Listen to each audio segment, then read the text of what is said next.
तो फिल्म की शुरुआत में हमें साना नाम की एक लड़की का इंटरव्यू दिखाया जाता है। साना की बहन एक गेम में सबकी फेवरेट यानी पसंदीदा थी, मगर एक साल पहले वो कहीं गायब हो गई, जिसके बाद एजेंसी ने साना को चुन लिया उसकी बहन की जगह लेने के लिए। और बस तभी से साना सबकी फेवरेट बनने के लिए काफी मेहनत कर रही है। फिर अब अगले दिन उसकी आंख समंदर के किनारे एक आइलैंड पर खुलती है। साना की ही जैसी हम करीब 20 लड़कियों को इधर नींद से जागता हुआ देखते हैं। इनमें से किसी को भी नहीं पता कि वो यहाँ कैसे और कब आ गई। ये सब लड़कियाँ भी साना की तरह उस एजेंसी के लिए काम करती हैं। साना को यहाँ उसकी एक दोस्त भी मिलती है जिसका नाम एरिना होता है, और अब ये दोनों मिलकर यहाँ अपने साथ काम करने वाली लड़कियों को पहचान लेती हैं, जैसे कि उनकी लीडर। साथ ही इन सभी लड़कियों के गले में मेटल का एक कॉलर लगा हुआ। नहीं देर में एक लड़का अपने 2 गार्ड्स के साथ यहाँ आता है, जो उन्हें बताता है कि आप सब लड़कियों को इस साल होने वाली सिंड्रेला गेम के लिए चुन लिया गया है, जिसमें आप सभी को शामिल कर लिया गया है, यानी कि आपको इस गेम में हिस्सा लेना है। और मैं इस गेम का होस्ट। इस आइलैंड पर बहुत सारे कार्ड्स छुपे हुए। सुबह 7 बजे से आप लोगों को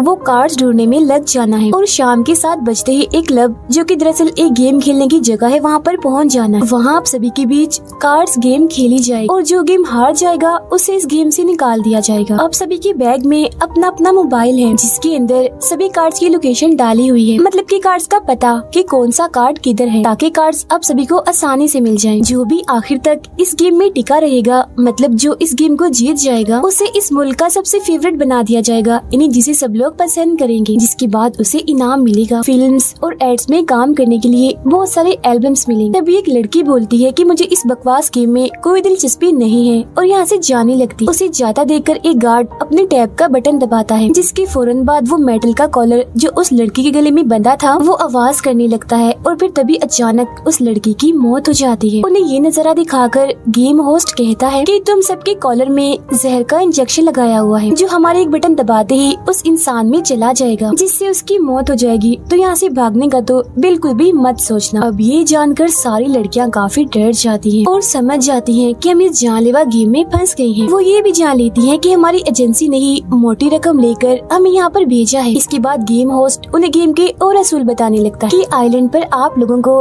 टोटल 3 तरह के कार्ड्स मिलेंगे। एक का नाम है प्रिंस, एक स्टेप मदर और एक है विच, जिनके बीच एक ट्रायंगल की तरह गेम चलती है, जिससे प्रिंस हराता है स्टेप मदर को, स्टेप मदर विच को, और विच को हराती। जैसे ही ये लोग कार्ड्स के करीब जाएंगे, इन्हें खुद ही पता चल जाएगा कि कार्ड्स के वो काफी पास ही खड़े हैं। फिर शाम को गेम खेलने वाली जगह पर 2 लोग आमने सामने आएंगे और अपना एक एक कार्ड आगे करेंगे। फिर उन 3 कार्ड्स के मुताबिक, मतलब प्रिंस, स्टेप मदर और विच में से जिसके पास भी विन वाला कार्ड होगा, मतलब कि सही वाला, वो इस गेम को जीत जाएगा, जबकि उसके सामने वाला प्लेयर जो कि हार गया होगा उसे मार दिया जाएगा। इसके अलावा आप लोगों के पास 3 ऑप्शन कार्ड्स भी हैं, मतलब कि वो इनमें से किसी को भी अपनी मर्जी के मुताबिक चुन सकते हैं। अब जितना भी वक्त वो इस आइलैंड पर गुजारेंगे, इनके मोबाइल में पॉइंट्स बढ़ते जाएंगे, और फिर इन पॉइंट्स की मदद से ही ये इन ऑप्शन कार्ड्स को खरीद सकते हैं। अब साना मोबाइल निकाल कर देखती है कि उसके पास तो अभी सिर्फ 2 ही पॉइंट्स हैं। इसके बाद गेम होस्ट आखिरी असूल बताता है कि कोई भी एक दूसरे के साथ लड़ाई नहीं करेगा, मतलब कि जबरदस्ती एक दूसरे से कार्ड्स हासिल करने की कोशिश नहीं करेंगे, वरना उसे भी गेम से निकाल दिया जाएगा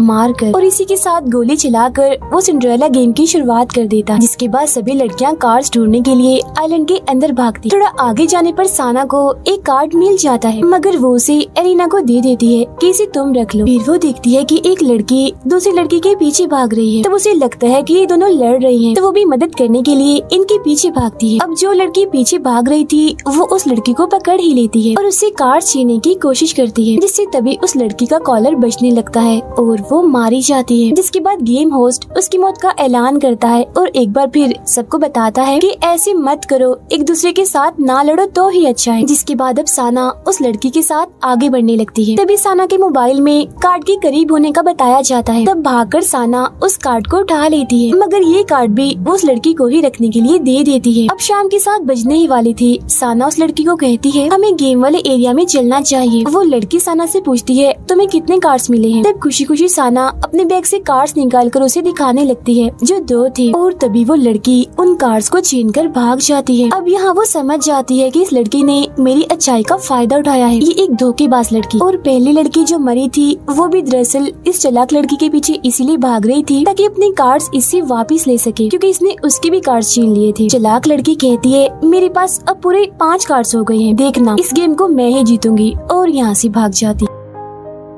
अब साना के पास कोई कार्ड नहीं बचा था तो उसे तो वैसे ही गेम से निकाल दिया जाएगा, जिस वजह से वो मायूस हो गई थी। मगर तभी उसे ऑप्शन कार्ड्स याद आते हैं जिन्हें वो पॉइंट्स के जरिए खरीद सकती है। वो अपना मोबाइल चेक करती है तो उसके पॉइंट्स काफी बढ़कर 1000 से भी ऊपर चले गए थे, जो एक हैरानी वाली बात। लेकिन इन पॉइंट से वो बस पंपकिन कार्ड ही खरीद सकती है क्योंकि बाकी 2 कार्ड्स काफी महंगे थे। तब एरिना उसे कहती है कि अगर तुम चाहो तो कुछ कार्ड मुझसे ले सकती हो, मगर साना मना कर देती है और अपने पॉइंट्स के जरिए वो 6 पंपकिन कार्ड्स खरीद लेती है। फिर 7 बजते ही गेम एरिया में मैच शुरू हो जाता है, जहाँ गेम होस्ट कोई भी 2 लड़कियों को आमने सामने बुलाता है। दोनों अपना अपना कार्ड आगे करती है और पहले चाल में जो लड़की समझदार थी वो जीत जाती है और दूसरी लड़की जो जाहिरा गेम को हार चुकी थी उसका कॉलर बजने लगता है और उसकी भी मौत हो जाती है। तब यहाँ के गार्ड्स जीतने वाली लड़की को उसका कमरा दिखाने ले जाते हैं, मगर जाते जाते वो लड़की मरी हुई लड़की से उसका बचा हुआ कार्ड भी छुड़ा कर ले जाती है। अब अगले मैच में वो चालाक लड़की जिसने साना से कार्ड छीने थे वो और साना आमने सामने आती है। चालाक लड़की को पूरा यकीन था कि गेम को तो मैं ही जीतूंगी क्योंकि साना के पास तो कार्ड्स ही नहीं है। लेकिन तभी साना को उसके खरीदे हुए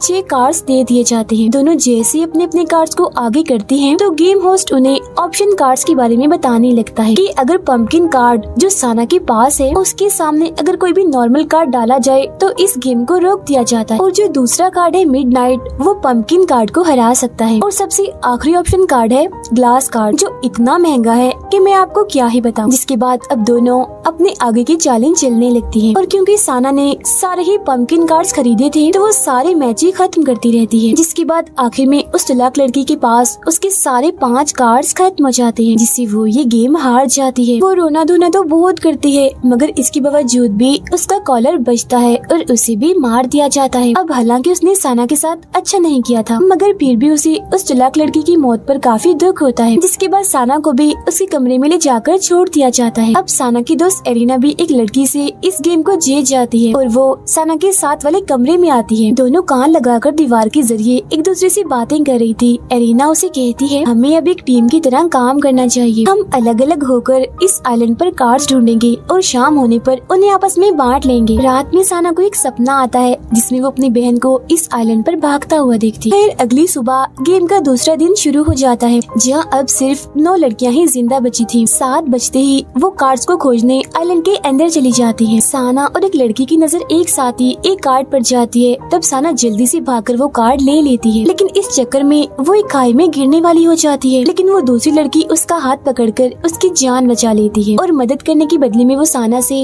वो कार्ड हासिल कर लेती है। मगर जब साना थोड़ा आगे बढ़ती है तो उसे वहाँ एक और कार्ड मिल जाता है। साथ ही वो देखती है कि यहाँ हर जगह पर कैमरास लगे हुए हैं। फिर जब वो थोड़ा आगे जाती है तो उसे एक जगह एक लड़की बेहोश पड़ी मिलती है जिसकी एक आँख खराब थी। वो उस लड़की के पास जाती है तो देखती है कि उसकी पानी की बोतल खाली हो गई थी। तब साना उसे अपनी बोतल से पानी पिला देती है। पानी पीने के बाद वो लड़की कहती है कि मैं तुम्हारा कोई शुक्रिया अदा करने वाली नहीं हूँ और तुम ये अच्छाई का नाटक करना बंद कर दो, इससे कुछ हासिल नहीं होगा, तुम पागल हो जिस तरह से कर रही हो। उधर एरिना कार्ड ढूंढते हुए एक गुफा में जाती है, जहाँ एक लड़की आकर लकड़ी से उस पर हमला कर देती है और कहती है कि यहाँ कोई कैमरा नहीं लगा हुआ, मैं तुम्हें मारकर तुम्हारे सारे कार्ड्स हासिल कर लूंगी और किसी को पता भी नहीं चलेगा क्योंकि गेम जीतने के लिए मैं किसी भी हद तक जा सकती हूँ। जिसके बाद वो एरिना पर दोबारा से हमला करके उसे नीचे गिरा देती है और वो उसे जान से मारने ही वाली थी कि तभी उसकी गले का कॉलर बजने लगता है और उसकी खुद की ही मौत हो जाती है। तब गेम होस्ट उसकी भी मौत का ऐलान करता है और कहता है कि बेशक कैमरास अक्सर जगहों पर नहीं है, लेकिन इस आइलैंड के चप्पे चप्पे पर हमारी नजर। उसके मरते ही एरिना उसके बैग से कार्ड्स निकाल कर आगे बढ़ जाती है। जिसके बाद शाम को सभी गेम वाले एरिया में पहुंच जाती है, जहां साना के पास पंपकिन के अलावा मिडनाइट कार्ड भी थे। अब पहला मैच एरिना का था एक दूसरी लड़की के साथ। तब जाते जाते साना उसे अपने सारे कार्ड्स दे देती है। तब एरिना उसे कहती है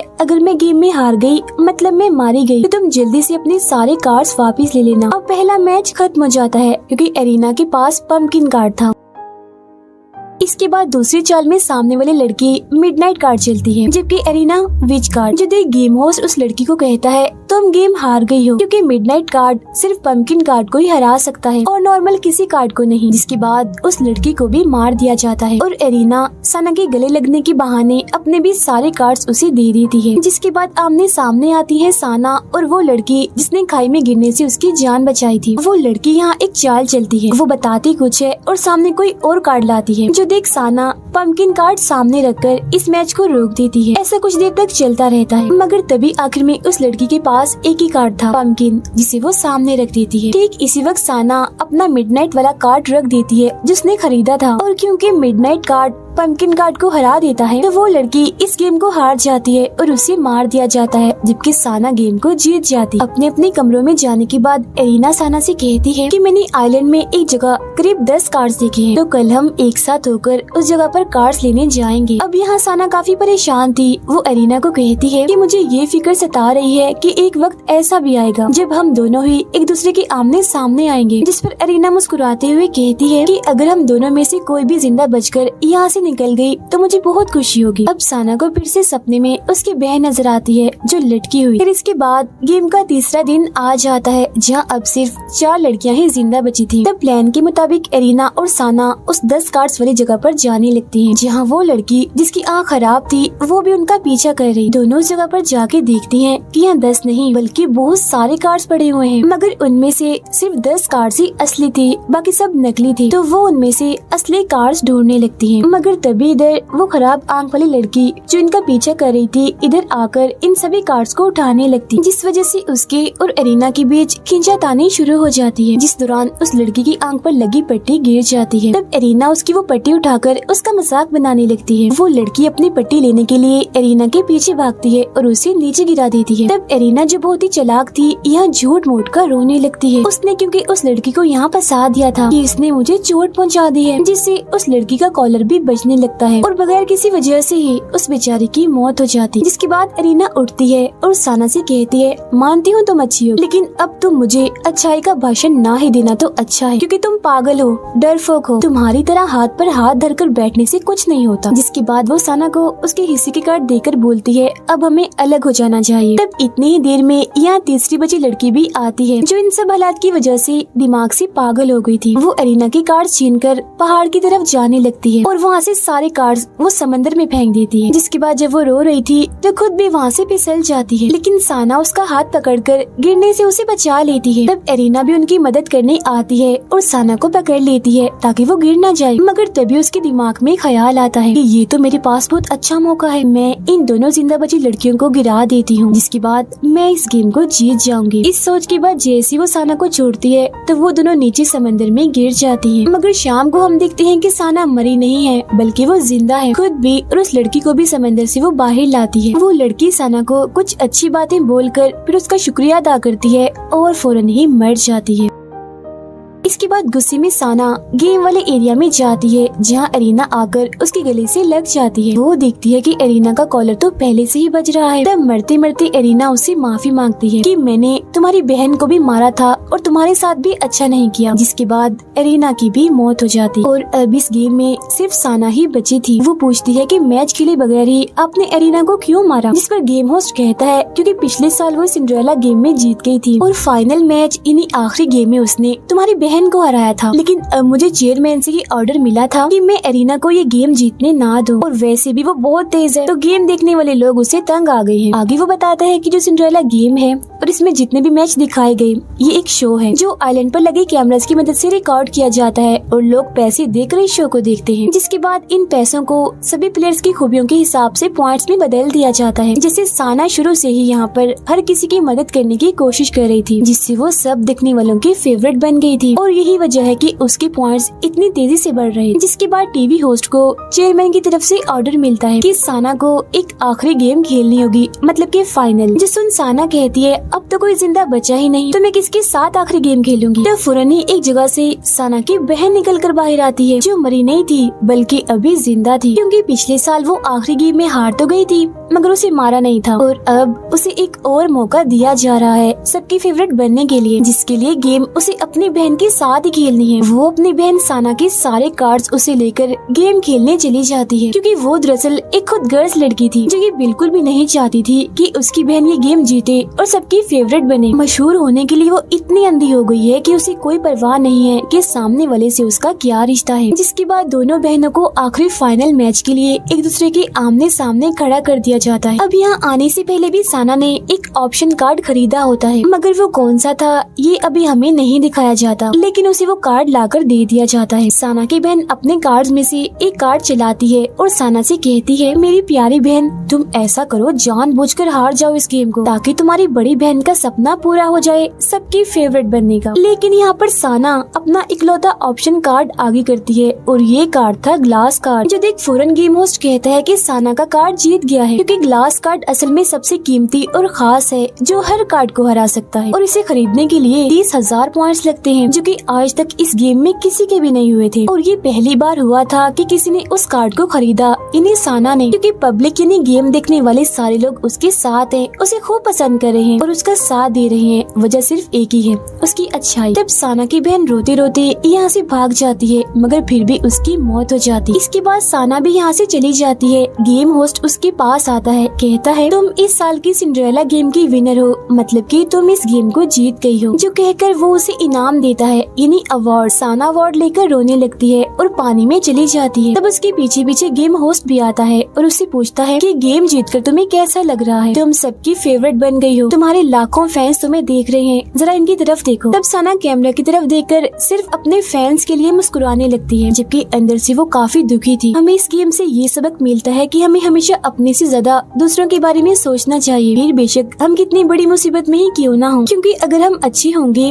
हमारा दिल दूसरों के लिए साफ होगा, तो हमारे साथ भी अच्छा होगा, हम आगे बढ़ेंगे, किस्मत भी हमारा साथ दे। जैसे साना के साथ हुआ, उसने हमेशा सबके साथ अच्छा किया, जिसके बाद आखिर में उसके साथ भी अच्छा हुआ, उसे इनाम मिला। और जिन्होंने दूसरों का बुरा सोचा, उनके साथ बुरा ही हुआ। तो हमें हमेशा पॉजिटिव रहना चाहिए, हमेशा अच्छा सोचे और सबके साथ भी अच्छा करें। और मेरे इसी मैसेज के साथ ही ये कहानी इधर ही खत्म हो जाती।